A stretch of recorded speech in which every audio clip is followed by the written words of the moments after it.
ক্ষতিগ্রস্ত ক্ষেতে বসে আছেন কৃষক শামসুদ্দিন। তার অভিযোগ, পৈতৃক সূত্রে পাওয়া জমি প্রতিপক্ষ জোরপূর্বক দখলের চেষ্টা করে রোপণ করা আলু ও পেঁয়াজের ক্ষেত বিনষ্ট করেছে।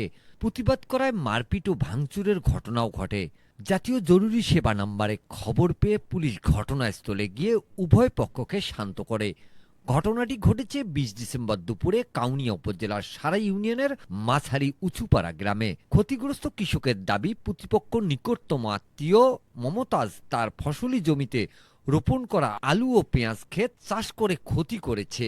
প্রতিবাদ করায় প্রতিপক্ষের লোকজন হামলা চালিয়ে বাড়ির বেড়া ভাঙচুর করে এবং লাঠিসোঁটা দিয়ে তার স্ত্রী ও ছেলের বউকে মারপিট করে আহত করেছেন। আহত দুইজনেই হারাগাছ হাসপাতালে ভর্তি আছেন। পৈতৃক সম্পত্তি। হ্যাঁ,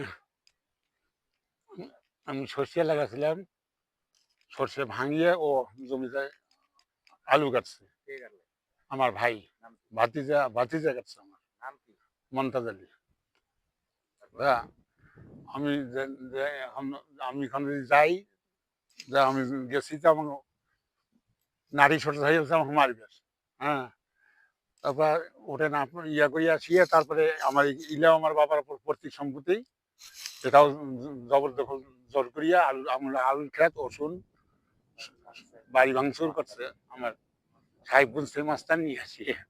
হ্যাঁ, আমি তিনজন আহত। আমার তো মাস্টার এখনো দাগ আছে।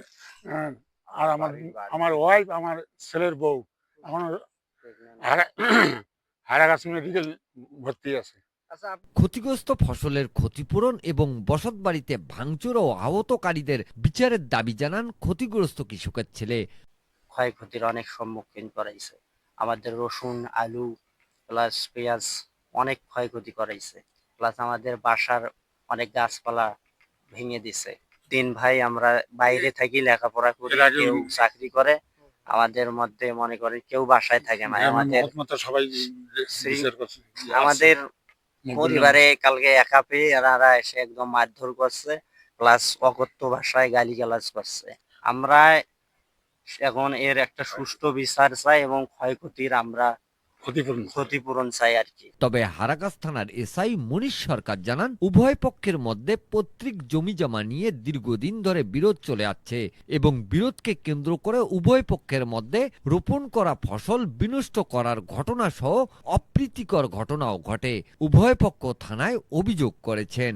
এদিকে প্রতিপক্ষের দাবি, ২০ ডিসেম্বর সকালে শামসুদ্দিন প্রথমে তার আলু ক্ষেত নষ্ট করেছেন, যার ফলে যা ঘটার তা ঘটেছে।